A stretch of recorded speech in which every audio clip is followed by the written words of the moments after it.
Strack. Welcome to my studio. In today's demonstration, I'm going to show you how to use watercolor masking fluid. I choose to paint primarily in watercolors because it allows me to build up layers of translucent color through multiple washes and glazes, adding depth to the painting with controlled precision.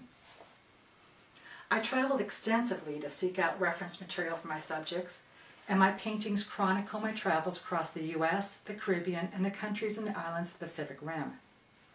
Living in coastal communities has influenced my painting style and inspired me to specialize and develop an expertise in maritime subjects. I love being a painter, and I get the greatest joy from teaching other artists and helping them achieve their potential. I hope you enjoyed today's demonstration. Let's get started.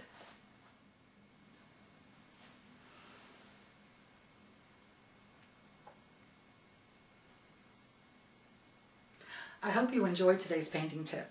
I would love to share.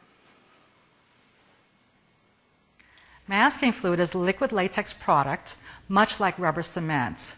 We paint it on our paintings to preserve the white of the paper. Because watercolor soaks into the paper and is translucent, or transparent, meaning you can see through it, if I paint over the entire painting, I can't go back and put white back in or light colors. So I put the masking fluid on where I want to preserve white areas of my painting, or I want to preserve lighter areas. My masking fluid rattles, and that's because I put ball bearings in it, because I can't shake it. If you shake it, you incorporate air into it, and with a rubber product, you don't want to have the air bubbles that will then break and cause the masking fluid to fail. The ball bearings help me to shake it and gently without incorporating the air. To put the masking fluid on the painting, I'm going to use a plastic brush with plastic bristles. The masking fluid is less likely to stick to the plastic bristles, making cleanup a lot easier. If I use a natural bristle brush, the masking fluid would stick to it and I'd ruin the brush. We're ready to start putting some masking fluid on the lighthouse now. As you can see, I'm putting it on just a little bit heavy. And the little plastic brush that I'm using does have a little bit of liquid soap that I applied to it before I dipped it in the masking fluid. That makes it easier to clean up. If I accidentally were to drop some of this masking fluid somewhere on a painting where I didn't want it, like a drip or something, all I would have to do is just let it sit there and dry and peel it up after it dries.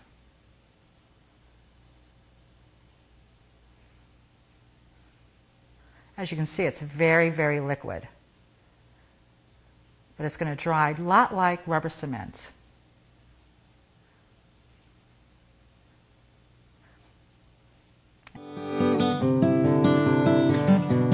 Now that my masking fluid has dried on my lighthouse, I can go ahead and start painting my clouds and sky.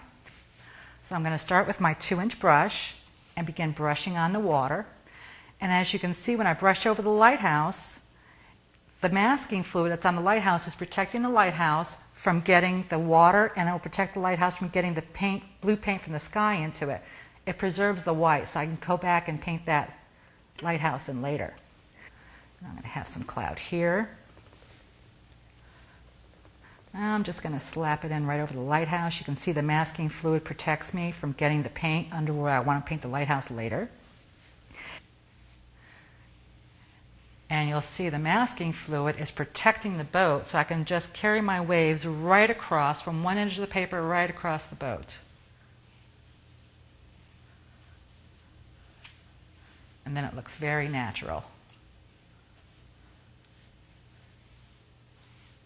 So, for my tree area, I want to start like I did here with my lightest values first and move on to my darker areas, layering on top. So I'm going to start my lighter values.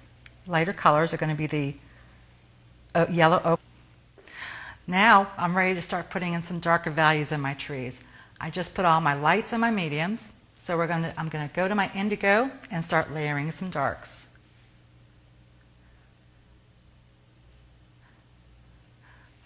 Although the indigo is blue, it's a navy blue, I've already got some green on here and some yellow, so when it goes on the paper, it's blending in and coming out a very, very dark green. And it's much more vibrant than using a black to get these same colors.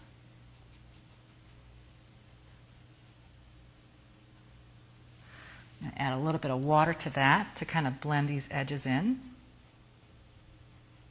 Now that the paper has dried and all the paint is dried, I can pull the masking fluid off of my boat. I know my paper is dry because I can feel it's dry and it's not cool to the touch. If it was cool, then it would still be damp. And it has to be completely dry, otherwise the paper would tear as I'm doing this. The tool that I'm using to pull the masking fluid off is a little piece of crepe rubber, and you can buy these in any art supply store for around $1 or $2. And I'm just going to catch the corner of it and pull. And most of it came off in one fell swoop. I'm going to rub it on the little areas where I still have masking fluid to get all the masking fluid off this area.